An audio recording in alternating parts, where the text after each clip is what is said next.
Welcome to your weekly market update where we talk about everything mortgage and real estate related. We have some great information to talk about as always, so let's jump right in it. First off, existing home sales, which measures closings on existing homes, show that sales fell 2% in September to an annual pace of 3.96 million, which was slightly weaker than the estimates. On a year-over-year basis, sales are down 15.4%. The pace of sales is being kept down by inventory, which is at roughly half the levels we saw in 2019, which is already tight. Inventory levels increased 3.1% last month to 1.1 million, which is still extremely tight. We normally see a seasonal buildup of inventory around this time of the year, but we are getting very little. There is a 3.4 month supply of homes, which is tight because 4.6 months is considered normal. Homes remain on the market on average for 21 days, while 69% of homes sold in less than 30 days, still showing that demand is strong for what is out there. First-time home buyers accounted for 27% of sales, down from 29% in the previous report.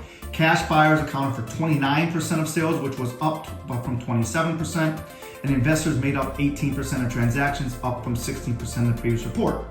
Redfin reported that new listings are up 1.4%, which is the largest inventory buildup since February of 2022.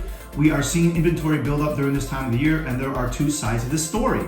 On one side, it can lead to modest softening in home values, but on the other hand, it can help add much needed inventory, which will translate to more sales. Zillow released their home price appreciation forecast, showing that they believe we will see a 3.3% full year appreciation in 2023, which has been revised lower from 4.3%. Over the next 12 months, they will see a 2.1% appreciation, which has been revised lower from 4.9%. Zillow likely made these adjustments in response to some of the hawkish Fed talk we have heard, but they are still forecasting meaningful appreciation and not a housing crash. This time of the year, we typically see some seasonality in housing and can see a bit of softening. Now, as for mortgages and inflation, Realtor.com's rental index showed that median asking rents fell 3.3% in September and are down 0.7% year over year. An influx of new multifamily units on the market drove prices down.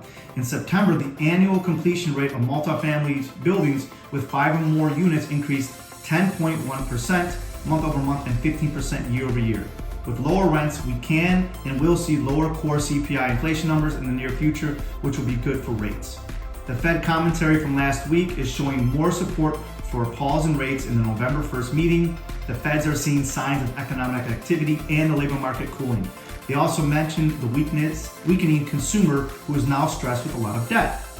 This all points to lower inflation in the future and ultimately lower interest rates. The MBA released their mortgage application data for last week, showing that purchases fell 2% last week and are down 22% year over year. Interest rates increased slightly last week from 7.75% to around 8% on average, which rates are now about 0.75% higher than this time last year. With rates where they're at, now is a better time than ever to look at a 3-2-1 buy down or 2-1 buy down, lowering your rate and your payment for the first few years of your mortgage. You got to consider this this option right now in this market. Call me, text me, or DM me with more details. And thank you so much for watching, and we'll talk soon. Bye.